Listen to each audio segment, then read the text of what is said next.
जन्माष्टमी के इस पावन पर्व पे आपको यहाँ पर आने का मौका मिल रहा है ना। छुट्टी होनी चाहिए थी, लेकिन कोई बात नहीं, शिवालय की परंपरा रही है कि छुट्टियां नहीं देने की। लास्ट टाइम पे साइटोलॉजी की शुरुआत करी थी अपन ने। साइटोलॉजी की शुरुआत के अंदर लिखा था कि कोशिका की खोज किसने करी थी?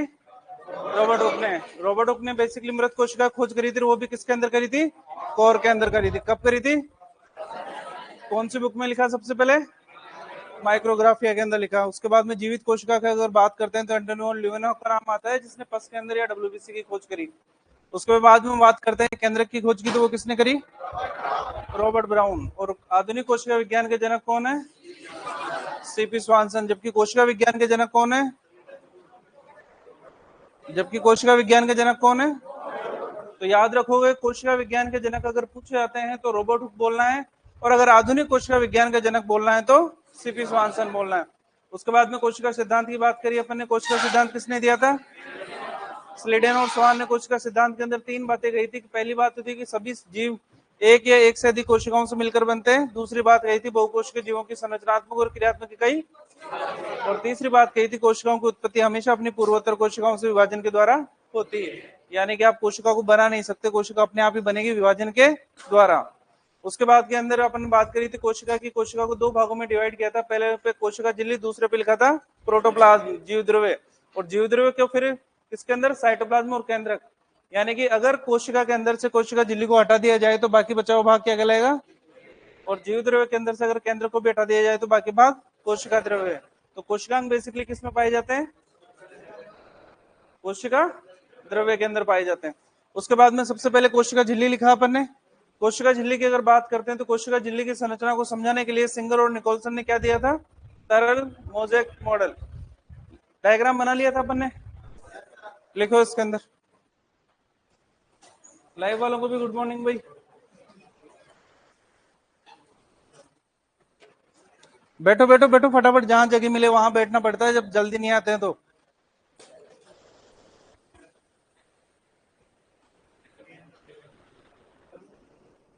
लिखो, कोशिका झिल्ली की संरचना को समझाने के लिए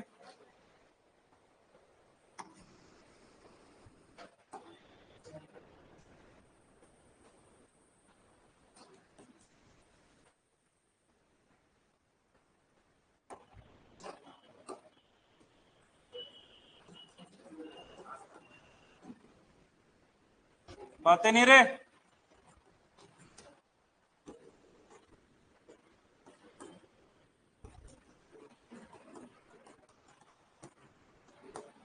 देखो, कोशिका झिल्ली की संरचना को समझाने के लिए सिंगर एवं निकोलसन ने तरल मोज़ेक मॉडल दिया। कोशिका झिल्ली की संरचना को समझाने के लिए क्या चाहते हो? खिसक जाओ थोड़ा थोड़ा देर। कोशिका झिल्ली की संरचना को समझाने के लिए सिंगर एवं निकोलसन ने तरल मोज़ेक मॉडल दिया। कोशिका झिल्ली की संरचना को समझाने के लिए सिंगर एवं निकोलसन ने तरल मोज़ेक मॉडल दिया। कोशिका झिल्ली की संरचना को समझाने के लिए सिंगर एवं निकोलसन ने तरल मोज़ेक मॉडल दिया, जिसके अंतर्गत जिसके अंतर्गत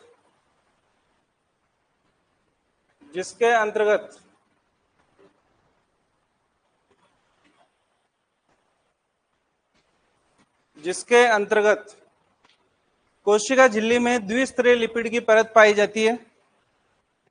जिसके अंतर्गत कोशिका झिल्ली में द्विस्तरीय लिपिड जिसके अंतर्गत कोशिका झिल्ली में द्विस्तरीय लिपिड की परत पाई जाती है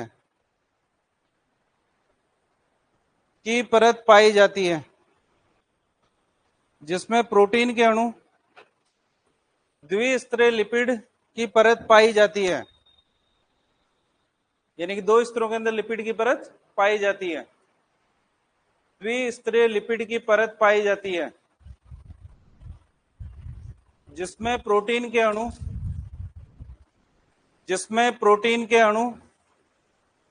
धंसे रहते हैं। जिसमें प्रोटीन के अणु धंसे रहते हैं तथा मोज़ेक के रूप में विन्यासित।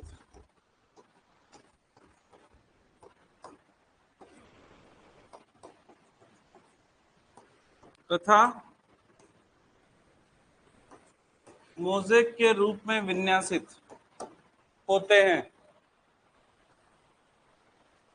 द्विस्तरीय लिपिड की परत पाई जाती है जिसमें प्रोटीन के अणु धसे रहते हैं तथा मोज़ेक के रूप में विन्यासित रहते हैं।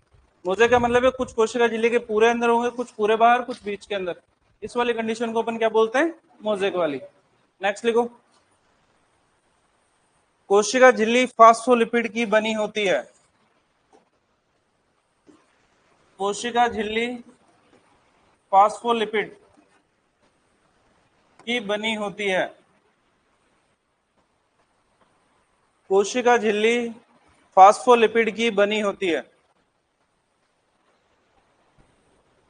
कोशिका झिल्ली फास्फोलिपिड की बनी होती है। अंडरलाइन करोगे फास्फोलिपिड को।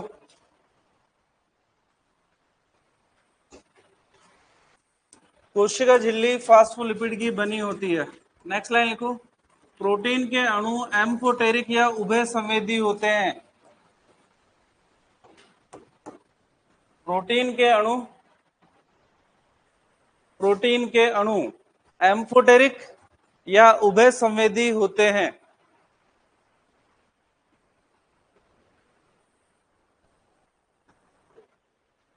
एम्फोटेरिक, प्रोटीन के अणु एम्फोटेरिक या उभय संवेदी होते हैं। उभय संवेदी से मतलब है कि पॉजिटिव आयंस के साथ भी जुड़ सकते हैं, नेगेटिव आयंस के साथ भी जुड़ सकते हैं और न्यूट्रल आयंस के साथ भी जुड़ सकते हैं। ठीक है, दिक्कत यहां तक। नेक्स्ट लिखो, कोशिका झिल्ली के कार्य।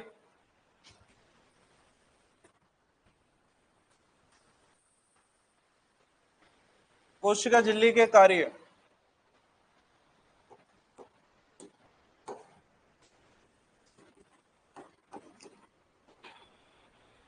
कोशिका झिल्ली के कार्य।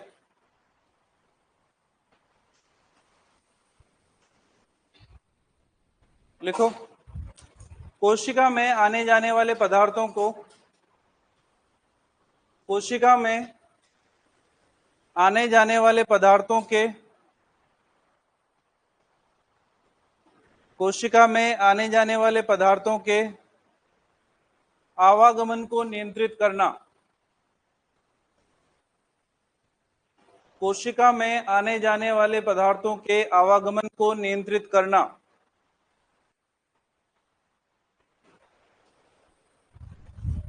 कोशिका में आने जाने वाले पदार्थों के आवागमन को नियंत्रित करना, पहला कार्य। पदार्थों के आवागमन को नियंत्रित करना।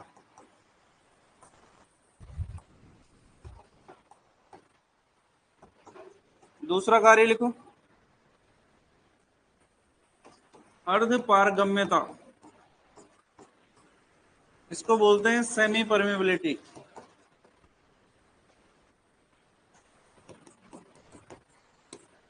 तथा पारगम्यता।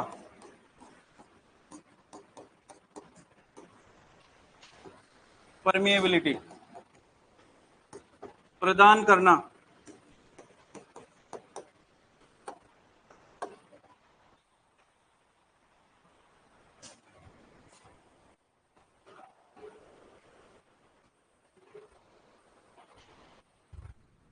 अर्ध पारगम्यता तथा पारगम्यता प्रदान करना।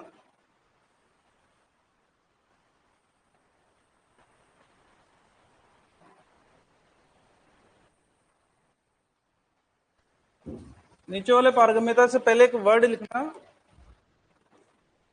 चयनात्मक पारगम्यता। इसको बोलते हैं सेलेक्टिव परमेबिलिटी।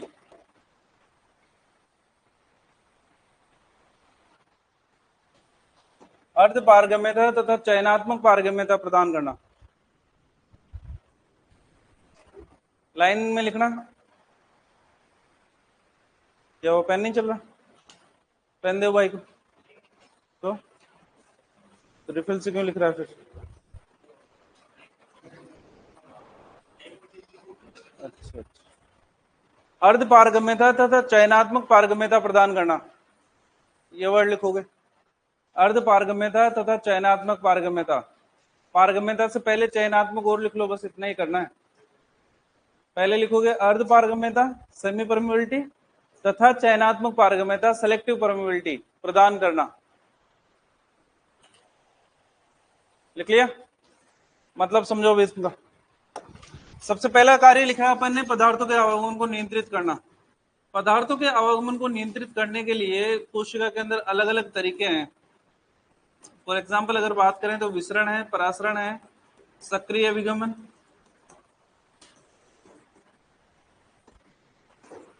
एक आता है निष्क्रिय विगमन,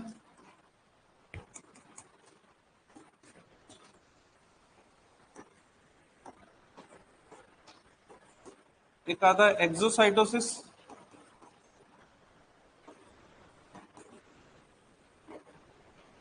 एक आता है एंडोसाइटोसिस।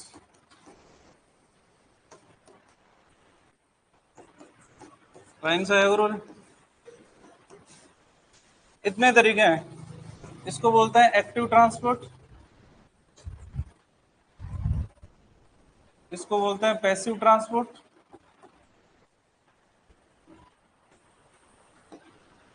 इसको बोलते हैं डिफ्यूजन, इसको बोलते हैं ऑस्मोसिस, ये एक्सोसाइटोसिस और ये एंडोसाइटोसिस। पदार्थों के आवागमन को नियंत्रित करने के लिए कोशिका झिल्ली बेसिकली इनका उपयोग करती है। एक एक की बात करते हैं। सबसे पहले आता है विसरण। विसरण का सिंपल सा कंसेप्ट है जो अपन ने उपास्थि के अंदर पढ़ा था। उपास्थि का पोषण किसके द्वारा होता है? विसरण के द्वारा। विसरण के अंदर कुछ नहीं होता, उच्च सांद्रता से निम्न सांद्रता की ओर पदार्थों का गमन होता है। कोई मेहनत की, कोई ऊर्जा खर्च करने की आवश्यकता नहीं है।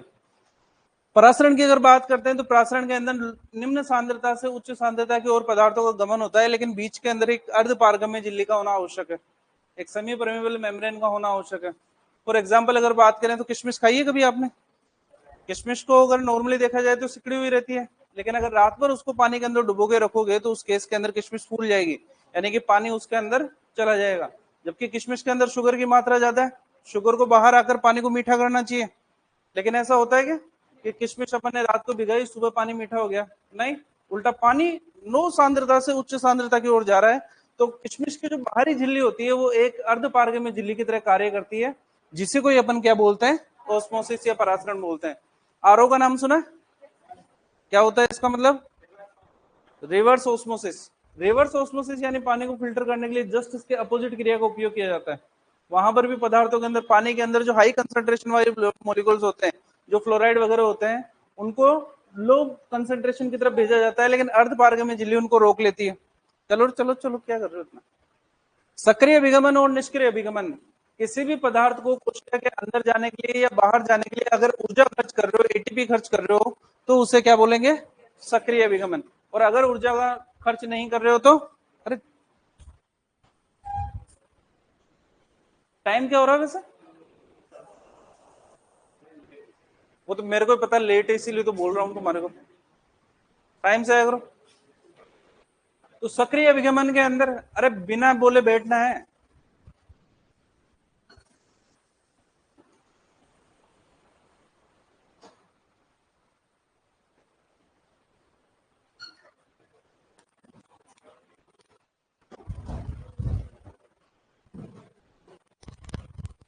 कोशिका झिल्ली के अंदर पदार्थों के आवागमन को नियंत्रित करने के लिए अगर एटीपी खर्च कर रहे हो तो इसको क्या बोलेंगे?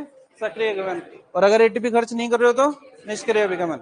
एक्सोसाइटोसिस और एंडोसाइटोसिस दो ऐसी क्रियाएं हैं जिनका उपयोग कोशिका से पदार्थों को बाहर करने के लिए और अंदर निकल जाने के लिए भी करती है। मान लो ये कोशिका है, कोशिका के अंदर कोई ऐसा उत्सर्जी पदार्थ है जो कोशिका अपने पास रखना नहीं चाहती, इसको बाहर निकालने की आवश्यकता है। तो ये जो पदार्थ है ये धीरे धीरे इस कोशिका झिल्ली के पास में जाएगा, धीरे धीरे ये पदार्थ इस कोशिका झिल्ली के ऊपर एक उभार बनाएगा और इसके अंदर आएगा, और ये पदार्थ इस कोशिका से बाहर निकल जाएगा। तो बाहर निकलने की जो प्रक्रिया है इसको तो बोलते हैं एक्सोसाइटोसिस। क्या बोलते हैं? एक्सोसाइटोसिस। लेकिन मान लो यही पदार्थ अगर अंदर लेना होता तो जस्ट इसका उल्टा प्रोसेस होता, इधर वाला। इसको क्या बोल देते? एंडोसाइटोसिस बोल देते हैं। तो ये बेसिकली हमारे पास में 6 तरीके जिनके अंदर कोशिका के अंदर आने वाले पदार्थों को नियंत्रित करती है। क्लियर है सबको? डिटेल्स हमारे से कोई भी नहीं पूछेगा, कोई आपसे ये नहीं पूछेगा परासरण क्या होता है, विसरण क्या होता है, एक्सोसाइटोसिस, एंडोसाइटोसिस, सक्रिय विगमन और निष्क्रिय विगमन क्या होता है, बस इतना सा पूछा जाएगा, बुक्स में दे रखा है। कोशिका झिल्ली में पदार्थों को नियंत्रित करने के लिए निम्न में से कौन सी क्रियाएं आवश्यक होती है? 3 नाम दे रखे हैं, चौथा उपरोक्त सभी दे रखा है। आंसर क्या करके आओगे? उपरोक्त सभी। नोट डाल के लिखो, नोट डाल के लिखो। पदार्थों के आवागमन को नियंत्रित करने के लिए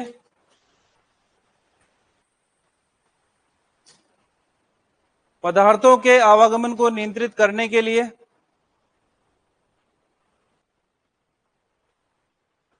पदार्थों के आवागमन को नियंत्रित करने के लिए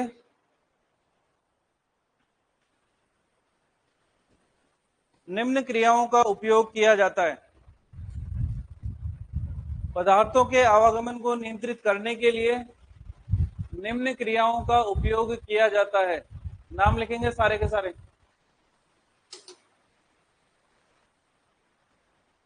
निम्न क्रियाओं का उपयोग किया जाता है, सिर्फ नाम नाम लिखना है। विसरण, परासरण, सक्रिय अभिगमन, निष्क्रिय अभिगमन, एक्सोसाइटोसिस और एंडोसाइटोसिस।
लिख लिया सबने? अर्ध पारगम्यता का मतलब ओस्मोसिस से रिलेटेड है, लो कंसंट्रेशन से हाई कंसंट्रेशन की तरफ अर्ध पारगम्य झिल्ली के द्वारा जाना। चयनात्मक पारगम्यता का मतलब होता है कि कोई भी दो पदार्थ जिनका मोलिकुलर वेट सेम है, जो बिल्कुल सेम टू सेम है, मान लो राम और श्याम है, गेट के बाहर खड़े हैं, लेकिन किसको आने देना है किसको नहीं आने देगा देना, ये डिसाइड कौन करेगा? कोशिका झिल्ली डिसाइड करेगी, चाहे अणुभार कितना ही समान क्यों ना हो। राम और श्याम बिल्कुल जुड़वा है, शरीर भार, शक्ल, अकल सब कुछ बराबर है, इवन जेनेटिक मेटेरियल भी समान है, लेकिन किसको तो अंदर आने देना है, किसको बाहर रोकना है, ये भी डिसाइड कौन करेगी? तो चयन करने का काम भी कौन करेगी? कोशिका झिल्ली। इसीलिए चयनात्मक पारगम्यता ये वर्ड काम में लिया है अपन ने, कि अर्ध पारगम्यता तो ऑस्मोसिस वाले मैटर पे, और चयनात्मक पारगम्यता यानी कि पदार्थ बिल्कुल एक समान होने की कंडीशन के अंदर भी पदार्थों के आवागमन को नियंत्रित कौन करेगी, सेलेक्ट कौन करेगी? कोशिका झिल्ली ही करेगी। दिक्कत यहां तक? सिंगर और निकोल्सन याद रखोगे, मॉडल याद रखोगे, और कोशिका झिल्ली किसकी बनी होती है ये याद रखोगे। 3 चीजें याद रखनी है हमारे को। क्लियर है? नेक्स्ट लिखो अंतःप्रदेवी जालिका, कोशिका झिल्ली के बाद में सेकंड नंबर पे।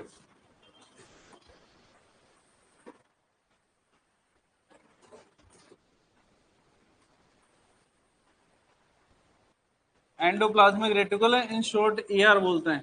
शुद्ध हिंदी के अंदर इसको बोला जाता है अंतःप्रद्रव्य जालिका।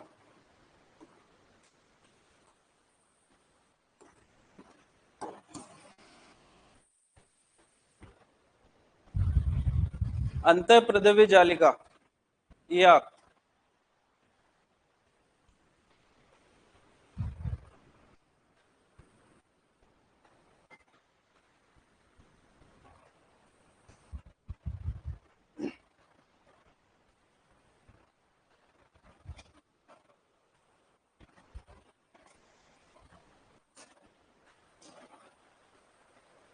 लिख लिया सबने?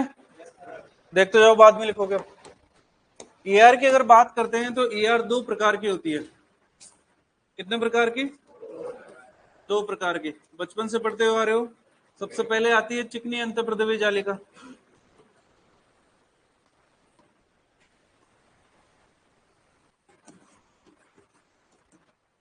इसको बोलते हैं स्मूथ ER। क्या बोलते हैं?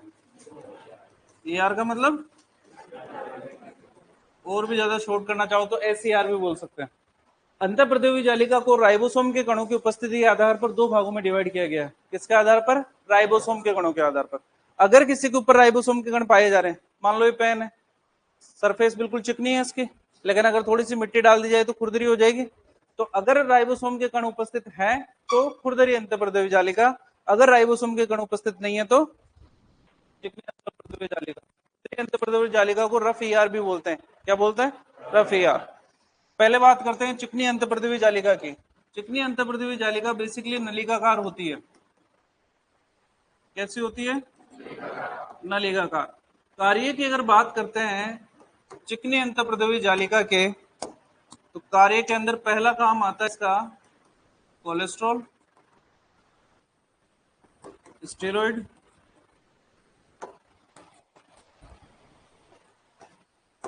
Glycogen, phospholipid.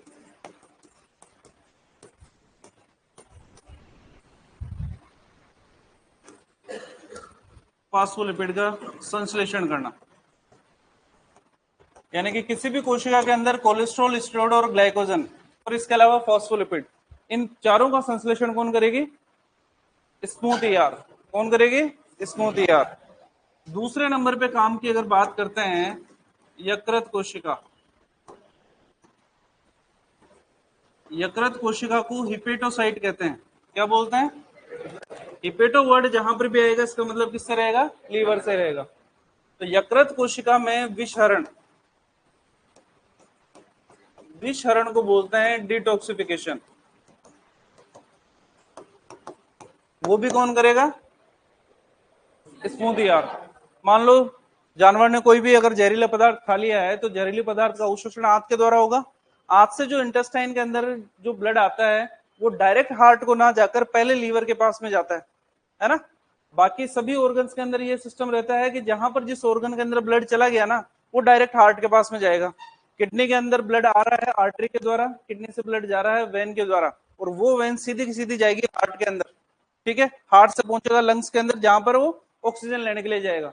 लेकिन इंटेस्टाइन वाला सिस्टम थोड़ा सा अलग रहता है। इंटेस्टाइन से कुछ भी अवशोषित होकर जो ब्लड आएगा वो डायरेक्ट हार्ट को ना जाकर पहले लीवर के पास में जाएगा। ठीक है, इसको बोलते हैं यकृत निवाहक उपतंत्र, हिपेटिक पोर्टल सिस्टम। आगे रक्त परिसंचरण तंत्र के अंदर बात करेंगे। तो जानवर ने अगर गलती से कुछ भी टॉक्सिन्स पदार्थ खा लिए हैं तो वो टॉक्सिन्स पहले हार्ट के अंदर जाएंगे तो पूरे शरीर के अंदर फैल जाएंगे। तो भगवान ने क्या सिस्टम किया कि इंटेस्टाइन के अंदर जितना भी ब्लड होगा वो पहले लीवर के पास में जाएगा, और लीवर के अंदर कौन सी कोशिकाएं मिलेगी? हिपेटोसाइट। और वो जो टॉक्सिन्स पदार्थ खाए हैं उनको न्यूट्रलाइज करने का कार्य कौन करेगी? स्मूथ ER करेगी। इसके अलावा तीसरा कार्य है इसका रेखित पेशी। रेखित पेशी में कैल्शियम का भंडारण। इस कैल्शियम के भंडारण करने का कार्य भी कौन करती है? Smooth ER। तो रेखित पेशियों को बेसिकली कंकाली पेशियां या ऐच्छिक पेशियां भी बोलते हैं, जो आपकी इच्छा के अनुसार काम करती है। मान लो मैं यहाँ पे लिख रहा हूँ, चाहे मैं मुंह से बोल रहा हूँ, मैसेटर मसल्स जबड़े के अंदर पाई जा रही है, बाइसेप ट्राइसेप्स मेरे हाथ के अंदर है, इनके अंदर जो कॉन्ट्रेक्शन हो रहा है उस कॉन्ट्रेक्शन के लिए कैल्शियम की आवश्यकता होती है। न्यूट्रिशन पढ़ेंगे अपन, न्यूट्रिशन के अंदर पोषक पदार्थ पढ़ेंगे, और पोषक पदार्थों के अंदर खनिज लवण पढ़ेंगे, और खनिज लवणों के अंदर सबसे पहला नाम ही कैल्शियम का पढ़ेंगे। वहां पर कैल्शियम के अंदर कार्य लिखेंगे भी, कैल्शियम के कार्य क्या क्या होते हैं। पहला कार्य लिखेंगे अस्थि और दांत के निर्माण में सहायक। अस्थियों में सबसे ज्यादा कैल्शियम पाया जाता है। वहीं पर अपन लिखेंगे कि एज ए न्यूरोट्रांसमीटर, यानी पेशियों में संकुचन और तंत्रिकाओं के उद्दीपन के अंदर भी कौन सहायता करता है? कैल्शियम। तो वहां पर संकुचन करने के लिए आपको किसकी आवश्यकता पड़ेगी? स्मूथ ईआर की। रेखित पेशियों के अंदर जो ईआर पाई जाती है, ईआर, इसको एंडोप्लाज्मिक रेटिकुलम नाम बोलकर कहा जाता है सार्कोप्लाज्मिक रेटिकुलम। क्या कहा जाता है? तो क्वेश्चन पूछा जाता है कि सार्कोप्लाज्मिक रेटिकुलम होती क्या है बेसिकली। तो रेखित पेशियों के अंदर पाई जाने वाली अंतःप्रद्रवी जालिका को क्या बोलते हैं? Sarcoplasmic reticulum. जैसे कोशिका झिल्ली होती है ना, सेल मेम्ब्रेन बोलते हैं, वहां पर सार्कोलेमा बोलते हैं। सार्को वर्ड जहां पर भी आएगा उसका मतलब सिर्फ मसल से रहेगा। किससे रहेगा? मसल। और वो भी कौन सी वाली? रेखित वाली। क्लियर है? तो ये तीन काम है बेसिकली किसके? स्मूथ ईआर के। दूसरे नंबर पे जो ईआर आती है उसको हम कहते हैं खुरदरी अंतःप्रद्रवी जालिका। क्या बोलते हैं? खुरदरी अंतःप्रद्रवी जालिका।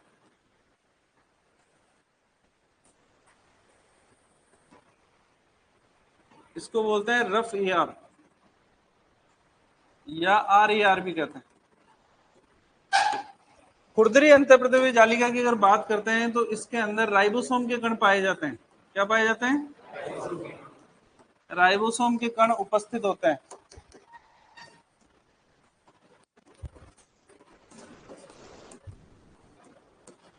राइबोसोम के कणों की उपस्थिति और अनुपस्थिति के आधार पर ही बांटा है। जिसमें उपस्थित है वो खुरदरी है, जिसके अंदर अनुपस्थित है वो चिकनी है। दूसरी खास बात, वो नलिकाकार होती है। यहां पर बेसिकली सिस्टर्नी पाई जाती है। क्या पाई जाती है? सिस्टर्नी। क्वेश्चन बुक्स में दे रखा है सिस्टर्नी कौन से कोशिकांग में पाई जाती है? इसके अंदर अंतःप्रद्रवी जालिका के अंदर। अंतःप्रद्रवी जालिका में भी स्पेसिफाई करें तो कौन सी के अंदर? खुरदरी अंतर। दो नाम आते हैं साइटोलॉजी के अंदर मिलते जुलते, एक तो सिस्टर्नी आता है, एक क्रिस्टी आता है। क्रिस्टी तो पाई जाती है माइटोकॉन्ड्रिया के अंदर, जबकि सिस्टर्नी पाई जाती है ईआर के अंदर। कौन सी ईआर में? आर ईआर के अंदर। कार्य की अगर बात करते हैं तो राइबोसोम का एक ही कार्य है प्रोटीन संश्लेषण। तो इस खुरदरी अंतःप्रद्रवी जालिका भी का कार्य भी क्या रहेगा? प्रोटीन संश्लेषण। दूसरा कार्य है गोल्जी काय का निर्माण करना। किसका निर्माण करना? गोल्जी काय का निर्माण करना। अब सुनो, थोड़ा सा ध्यान से सुनना भी। यहां पर बचपन के अंदर कोशिका पड़ी, ये केंद्रक लिखा, इस केंद्रक के बाद के अंदर ये ईआर वाला सिस्टम बनाया हमने कुछ इस प्रकार से। ठीक है, कोशिका गोल है। ठीक है, गोल कोशिका को अगर बीच में से काटेंगे तो बेसिकली ये वाली संरचना मिलती नहीं हमारे को ईआर की। ईआर की जो संरचना मिलती है उसके अंदर बीच बीच के अंदर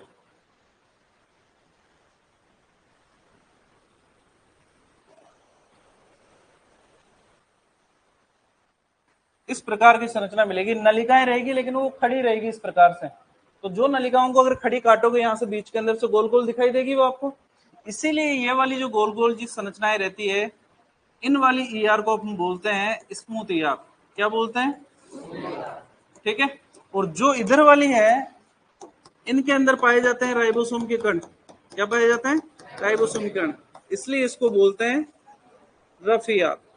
तो जो उंगलियों के समान ये जो प्रवर्ध दिख रहे हैं यहाँ पर, इन उंगलियों के समान प्रवर्ध को ही हम क्या बोलते हैं? सिस्टर्नी बोलते हैं। क्या बोलते हैं? अब सुनो, यहाँ पर केंद्रक से जुड़ी हुई रहती है यार। पहली बात, केंद्रक के अंदर डीएनए आरएनए पाया जाता है। डीएनए से डीएनए का बनना रेप्लिकेशन कहलाता है, डीएनए से आरएनए का बनना ट्रांसक्रिप्शन कहलाता है, आरएनए से प्रोटीन का बनना ट्रांसलेशन कहलाता है। बचपन के अंदर एक लाइन पढ़ी होगी कि सभी एंजाइम प्रोटीन होते हैं, लेकिन सभी प्रोटीन एंजाइम नहीं होते। विभिन्न उपापचय क्रियाओं को नियंत्रित करने का कार्य कौन करते हैं? एंजाइम। क्लियर है? ठीक है, यहां पर जो आरएनए पाया जा रहा है, राइबोसोम पाए जा रहे हैं, राइबोसोम के अंदर भी आरएनए रहते हैं। उन राइबोसोम के आरएनए के द्वारा बेसिकली एंजाइम्स बनाए जाते हैं, और वो एंजाइम फिर यहाँ पर छोटी छोटी संरचनाओं के अंदर आ जाते हैं। इन संरचनाओं को ही हम क्या बोल देते हैं? गोल्जी काय बोल देते हैं। ठीक है, तो क्वेश्चन पूछा जाता है कि गोल्जी काय का निर्माण किससे होता है, तो आंसर क्या दोगे? ईआर से। और ईआर में भी स्पेसिफाई करो तो कौन सी वाली से? आरईआर से। क्लियर है? ठीक है, इन्हीं गोल्जी काय के अंदर कुछ गोल्जी काय जैसी संरचनाएं ऐसी है जिनके अंदर हाइड्रोलाइटिक एंजाइम पाए जाते हैं। इन संरचनाओं को हम बोलते हैं लाइसोसोम। क्या बोलते हैं? तो क्वेश्चन हमारे से पूछने का तरीका कि खुरदरी अंतःप्रदेवी जालिका से तो किसका निर्माण होता है, गोल्जी गाय का, और गोल्जी गाय से किसका निर्माण होता है, और लाइसोसोम को हमने स्पेसिफाई कर दिया जिनके अंदर सिर्फ जल अपघटनीय एंजाइम पाए जाएंगे, हाइड्रोलाइटिक एंजाइम्स पाए जाएंगे, उन्हीं को हम लाइसोसोम बोलेंगे। बाकी सारे के सारे एंजाइम्स वाले काम कौन करेगा, गोल्जी गाय करेगा। ठीक है, याद रह जाएगा। ठीक है, ये तो बुक्स के सारे क्वेश्चन हो गए। आपसे जो पूछा जाएगा वो सुनो।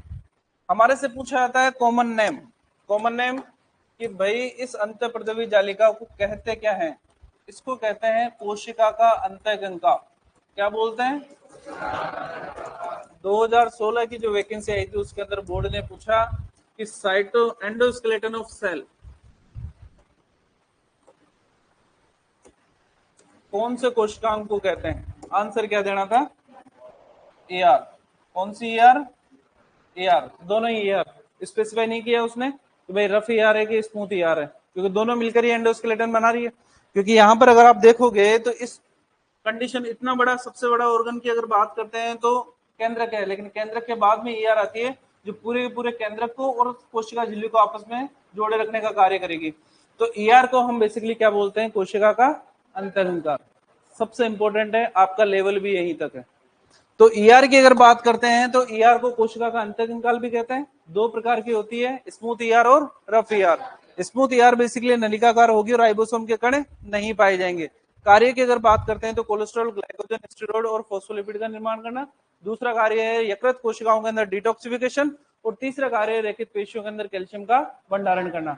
दूसरे नंबर पे बात करते हैं तो आती है हमारे पास में रफ ईआर। रफ ईआर के अंदर बेसिकली सिस्टर नहीं पाई जाती है तथा राइबोसोम के कण उपस्थित होते हैं। कार्य की अगर बात करते हैं तो पहला कार्य है प्रोटीन संश्लेषण, ठीक है, और दूसरा कार्य है गोल्जी गाय का निर्माण करना। क्लियर है, दिक्कत यहां तक किसी को, लिखना शुरू करो। लाइव वालों को आ रहा है क्या भाई समझ में, तुम भी बोल देना। तेजल सेना कह रहे हैं कि आवाज नहीं आ रही क्या, लिख लिया तो ये लिखना है, लिखो इसके अंदर हेडिंग डालिए अंतःप्रदेवी जालिका, लिखो इसे कोशिका का अंतःकंकाल, इसे कोशिका का अंतःकंकाल एंडोस्केलेटन ऑफ सेल भी कहते हैं। इसे कोशिका का अंतःकंकाल या एंडोस्केलेटन ऑफ सेल भी कहते हैं। अंडरलाइन करोगे कोशिका का अंतःकंकाल को।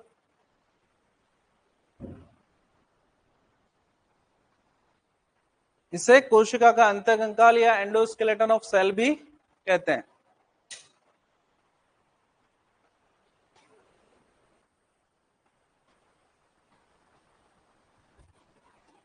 लिख लिया, नेक्स्ट लिखो। राइबोसोम के कणों की उपस्थिति के आधार पर, राइबोसोम के कणों की उपस्थिति के आधार पर दो प्रकार की होती है। राइबोसोम के कणों की उपस्थिति के आधार पर, राइबोसोम के कणों की उपस्थिति के आधार पर, राइबोसोम के कणों की उपस्थिति के आधार पर दो प्रकार की होती है। राइबोसोम के कणों की उपस्थिति के आधार पर दो प्रकार की होती है। देखो सबसे पहले स्मूथ ईआर, चिकनी अंतःप्रदेवी जालिका।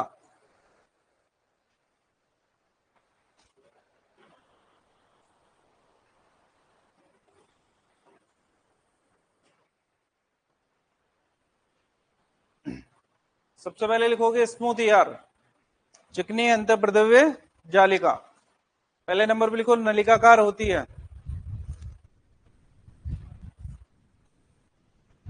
लिखो नलिकाकार होती है,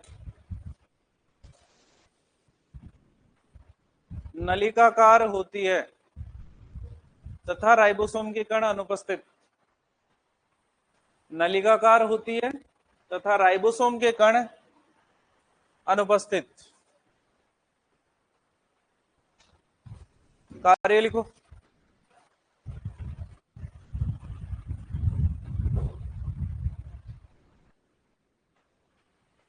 नलिकाकार होती है तथा राइबोसोम के कण अनुपस्थित, एब्सेंट होते हैं। कार्य लिखो, पहला कार्य लिखोगे कोलेस्ट्रॉल, स्टेरॉइड, ग्लाइकोजन, फॉस्फोलिपिड का संश्लेषण। दूसरा कार्य यकृत कोशिका हेपेटोसाइट में विसरण, और तीसरा कार्य रेखित पेशी में कैल्शियम का भंडारण।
हम से लिखो,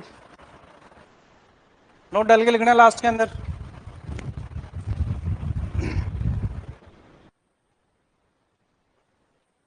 इतना तो लिखवाता नहीं जितना तुम लिख लेते हो वैसे। नोट डाल के लिखो, रेखित पेशी में अंत प्रदव्य जालिका को, नोट डाल के लिखो, रेखित पेशी में अंत प्रदव्य,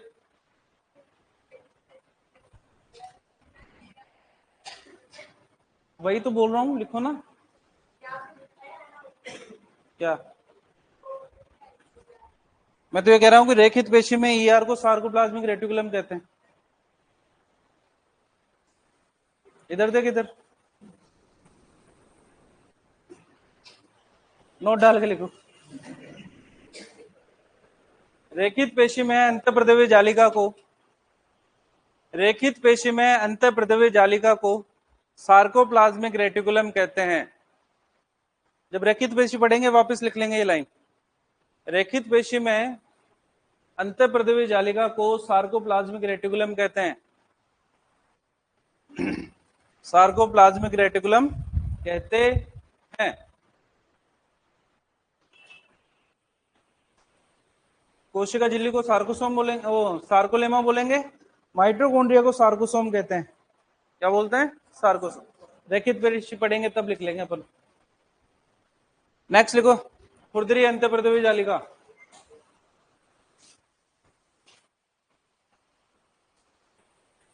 खुरदरी अंतःप्रदव्य जालिका, रफ ईआर, खुरदरी अंतःप्रदव्य जालिका। अरे सब दूसरा दिलाऊंगे, आप परेशान क्यों हो रहे हो इतना? पेन दे, और एक दूसरा ले, पेन ले, लिख तो लिख, छोड़ दे इस पेन को थोड़ी देर। इतने भाई बेटे हैं, पेन के लिए परेशान हो रहे थे। लिखो रफ ईआर, लिखो सिस्टर्नी पाई जाती है, सिस्टर्नी पाई जाती है जिसके ऊपर राइबोसोम के कण उपस्थित होते हैं। सिस्टर्नी पाई जाती है, सिस्टर्नी पाई जाती है जिसके ऊपर राइबोसोम के कण उपस्थित होते हैं। सिस्टर्नी पाई जाती है जिसके ऊपर राइबोसोम के कण, राइबोसोम के कण उपस्थित होते हैं। सिस्टर्नी पाई जाती है जिसके ऊपर राइबोसोम के कण उपस्थित होते हैं। कार्य लिखो, पहला कार्य लिखो प्रोटीन संश्लेषण, प्रोटीन संश्लेषण। और दूसरा कार्य लिखोगे गोल्जिकाए का निर्माण करना, दूसरा कार्य लिखोगे गोल्जिकाए का निर्माण करना।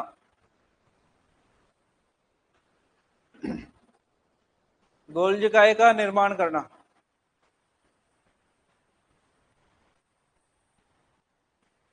इसका निर्माण करना, गोल्जिकाए। याद रह जाएगा, रखना ही है। ईआर के बाद में दूसरा कोशिकांग लिखोगे तीसरे नंबर पे, गोल्जिकाए।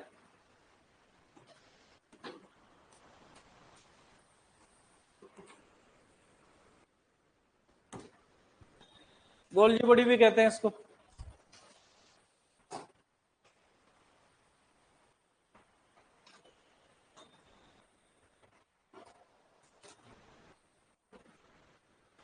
गोल्जिकाए या गोल्जी बॉडी। अच्छा, काई और बॉडी शब्द अपन ने पहले भी सुना है, कहां पे सुना था? मैंडिबल के अंदर। लठ लेके आना एक, थोड़ा सा लठ लेके आना, लठ मैंडिबल वालों के लिए।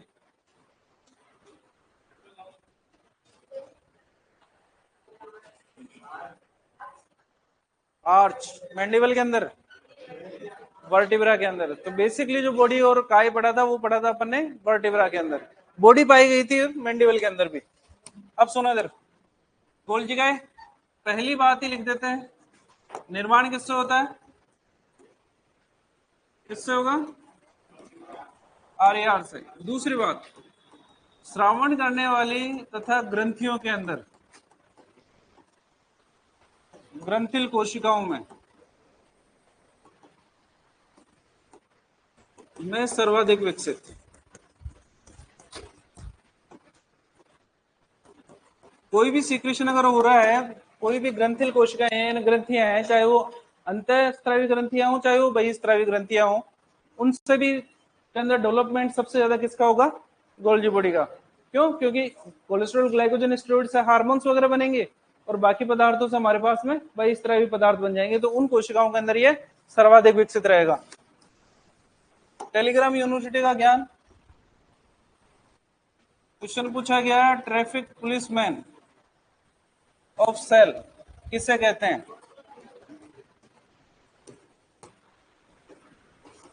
कोशिका का ट्रैफिक पुलिसकर्मी किसको कहते हैं? गोल्जी का आएगा। अब सुनो, कार्य इंपॉर्टेंट है, ध्यान रखोगे। गोल्जी के कार्य की अगर बात करते हैं तो पहला कार्य है प्राथमिक लाइसोसोम का निर्माण करना।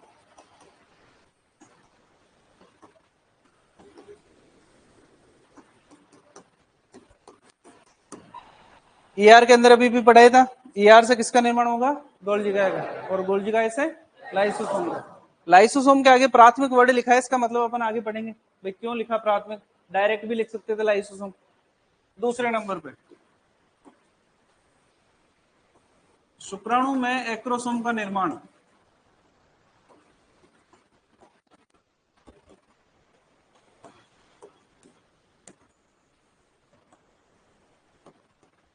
भी कौन करता है? गोल्जी का है। शुक्राणु देखा आपने? कुछ इस प्रकार की संरचना रहती है। शुक्राणु को जो सबसे आगे वाला भाग रहता है इसको क्या बोलते हैं? एक्रोसोम। काम क्या है इस एक्रोसोम का अगर पढ़ा हो तो? बेसिकली ओवा की झिल्ली को तोड़ने का काम करता है ये। क्यों तोड़ता है? क्योंकि इसके अंदर हाइलुरोनिडेज एंजाइम पाया जाता है ना, इसलिए तोड़ देता है। तो हाइलुरोनिडेज एंजाइम है, वो एंजाइम किसके अंदर पाया जा रहा है? गोल्जी के अंदर। हमने कहा स्रावी और ग्रंथिल कोशिकाओं के अंदर विकसित होगा। तीसरा कार्य, अंडे में योग का निर्माण। निर्माण भी कौन करता है? गोल्जी का। देखा अंडा, ये सफेद अंडा, सफेद अंडे के बीच के अंदर पीला भाग क्या कहलाता है?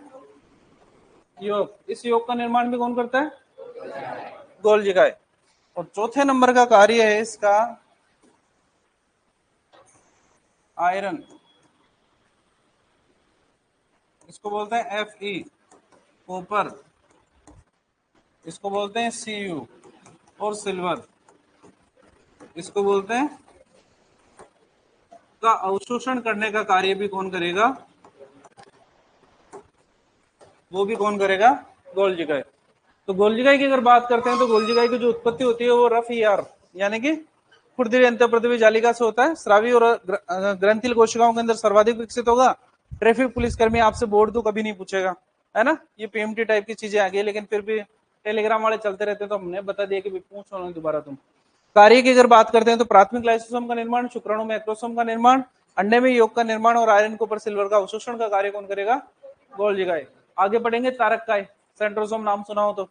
शुक्राणु में पूंछ का निर्माण कौन करता है? तारक काय करता है, ध्यान रखना। आगे लिख लेंगे अपन वो तो। उतारो ऐसे कैसे।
इस बैच की एनाटॉमी बची हुई है ना, पहले छोड़ दिया था अपने जहां पर। 10 बजे बाद में वो जाएगा नहीं, रुकेगा यहीं पे।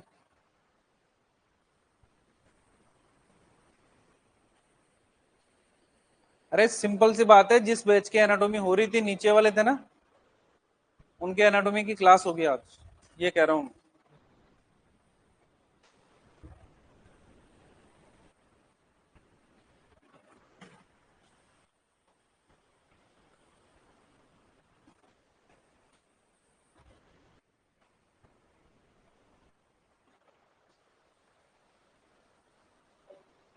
स्टडम कर रहे थे ना शायद उसमें।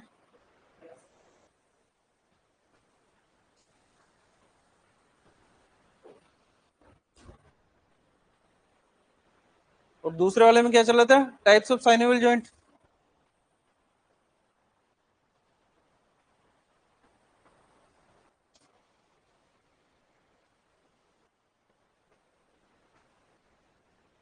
जॉइंट वाले रुकेंगे भाई, जिनकी आर्थोलॉजी चल रही थी ना, वो रुकना। तुम्हारा एक क्लास का है, वो आज कंप्लीट करवा देते हैं, तुम रेगुलर हो जाओगे। फिर तुम्हारा फिर कल से करेंगे। दोनों रुक जाओगे क्या? समझ में नहीं आएगा तुम्हारे को, आर्थोलॉजी पढ़ी नहीं तुमने। लिख लिया सबने? नेक्स्ट लिखो लाइसोसोम। सर हमारी जेनेटिक्स की क्लास क्यों नहीं हो रही? क्योंकि हर सर नहीं आ रहे, कॉमन सेंस नहीं आ रहे, नहीं हो रही इसका मतलब नहीं आ रहे है ना। रेगुलर शक्ल मेरी देखनी है तुम्हारे को, इसलिए थोड़ा सा मजबूत हो जाना। लिख लिया? नेक्स्ट लिखो इसके बाद में लाइसोसोम।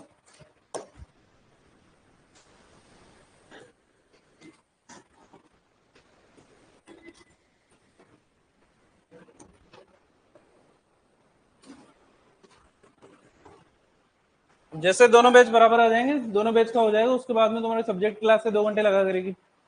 2 घंटे सब्जेक्ट की, एक हिस्ट्री की और एक ज्योग्राफी की। 4 घंटे क्लासेस होंगी तुम्हारे रेगुलर। देखो सर इधर, लाइसोसोम की अगर बात करते हैं तो उत्पत्ति किससे होती है? गोल्जी गाय से। दूसरी खास बात, जल अपघटनीय एंजाइम, इसको बोलते हैं हाइड्रोलाइटिक एंजाइम्स,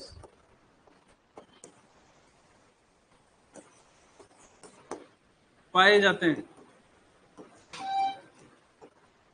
इसलिए इसे कोशिका की आत्मघाती थैली,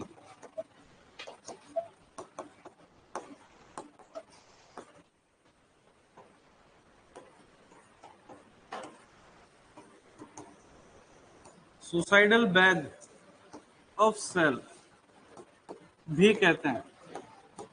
ये तो बचपन से पढ़ते हुए आ रहे हो। 2 चीजें पढ़ी अपन ने, कोशिका का शक्तिग्रह किसे कहते हैं? माइटोकॉन्ड्रिया को। और कोशिका की आत्मघाती थैली लाइसोसोम को। बहुरूपकता, पॉलीमॉर्फिज्म पाई जाती है। मतलब समझो उसका, उत्पत्ति वाला तो दिक्कत ही नहीं है। ईआर से उत्पत्ति हुई है गोल्जी गाय की, गोल्जी गाय से उत्पत्ति हुई है लाइसोसोम की। ठीक है, पहली बात। दूसरी बात, लाइसोसोम के अंदर स्पेसिफिक है कि जल अपघटनीय एंजाइम पाए जाते हैं जो जल का अपघटन कर देते हैं। जल का अपघटन कैसे करते हैं? जल का रासायनिक फॉर्मूला है H2O। ये बेसिकली हाइड्रोलाइटिक एंजाइम्स हैं। ये हाइड्रोलाइटिक एंजाइम इसको H प्लस और O2 के अंदर तोड़ देता है। ठीक है, इसीलिए हाइड्रोजन और ऑक्सीजन अगर अलग अलग हो जाएगी तो क्या पानी रहेगा? नहीं रहेगा। आपके एक हाथ में हाइड्रोजन दे दिया, आपको एक हाथ में ऑक्सीजन दे दी, क्या प्यास बुझ जाएगी? क्या नहीं बुझेगी। जब तक ये दोनों आपस में नहीं मिलेंगे तब तक पानी बनेगा नहीं।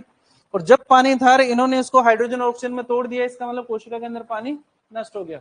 कोशिका द्रव्य के अंदर भी मेनली पानी है, और जब वो पानी टूट गया तो कोशिका भी नष्ट हो जाएगी।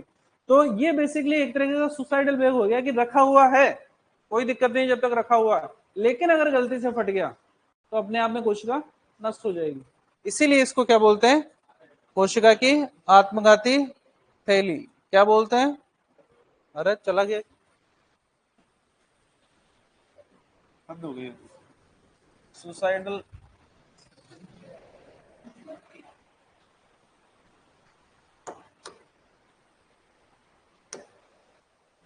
हाइड्रोलाइटिक एंजाइम ये होती, इसलिए इसको कोशिका की आत्मघाती थैली कहते हैं। बहुरूपिया नाम सुना है? बहुरूपिया इसका मतलब जिसके बहुत सारे रूप हो। लाइसोसोम इकलौता ऐसा कोशिकांग है जिसके बहुत सारे रूप होते हैं। प्राथमिक लाइसोसोम, द्वितीयक लाइसोसोम, ऑटोफेगोसोम, अवशेषी लाइसोसोम, 4 रूप तो हम पढ़ेंगे यहाँ पर। इसीलिए कहा है कि ऐसा कौन सा कोशिकांग है जिसके अंदर पॉलीमॉर्फिज्म या बहुरूपकता पाई जाती है? लाइसोसोम। आपके काम के लिए सिर्फ ये वाला है, ये लेवल है आपका। कोशिका की आत्मघाती थैली किसे कहते हैं? कोशिका का अंतःकाल किसे कहते हैं? और ट्रैफिक पुलिसकर्मी किसको बोलते हैं? ये पूछा जाएगा आपसे।